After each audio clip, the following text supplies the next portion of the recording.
महाराष्ट्रातील तुकडेबंदी कायद्यात मोठी सुधारणा करण्यात आली आहे. त्यामुळे आता 7-12 उतार्यावर स्वतंत्र नाव लागणार आहे.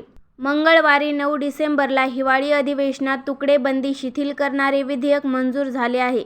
याचा फायदा बिल्डरांसाठी नव्हे, सर्वसामान्यांसाठी होईल, अशी प्रतिक्रिया महसूल मंत्री चंद्रशेखर बावनकुळे यांनी दिली.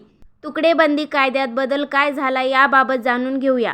राज्यातील नागरी वस्त्यामध्ये गुंठेवारी किंवा लहान भूखंडावर राहणाऱ्या सुमारे 60 लाख कुटुंबांना म्हणजे सुमारे 3 कोटी नागरिकांना दिलासा देणारे ऐतिहासिक तुकडेबंदी कायद्यातील जाचक-अटी शिथिल करणारे महाराष्ट्र जमीन महसूल संहिता विधेयक 2025 विधानसभेत मंजूर करण्यात आले. विधेयकामुळे आता लहान भूखंडाची खरेदी विक्री सुलभ होणार असून संबंधित मालकांचे नाव स्वतंत्रपणे 7-12 उतार्यावर लागण्याचा मार्ग मोकळा झाला आहे. महसूल मंत्री चंद्रशेखर बावनकुळे यांनी हे विधेयक विधानसभेत मांडले. अनेक वर्षापासून नागरी भागात 5-10 गुंठे किंवा त्यापेक्षा कमी जागेत घरे बांधून राहणाऱ्या नागरिकांना मालकी हक्काच्या तांत्रिक अडचणींना सामोरे जावे लागत होते. तसेच जमिनीच्या अकृषिक एन.ए. वापरासाठी वारंवार जिल्हाधिकाऱ्यांच्या परवानग्या घ्याव्या लागत होत्या.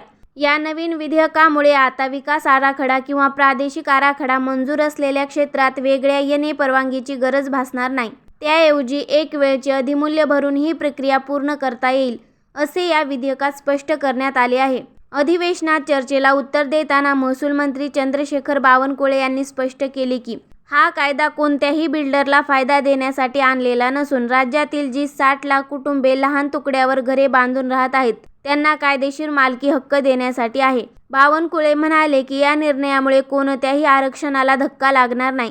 उलट तुकड्याचा सर्वसामान्य माणूस आता कायदेशीर मालक होईल. 15 ऑक्टोबर 2024 नंतर कोणालाही नव्याने तुकडा पाडता येणार नाही. मात्र तोपर्यंतच्या नागरिकांना याचा मोठा लाभ मिळेल. या संदर्भात जिल्हाधिकाऱ्यांनी स्थानिक लोकप्रतिनिधींना विश्वासात घेऊन कार्यवाही करावी, असे निर्देशही त्यांनी दिले.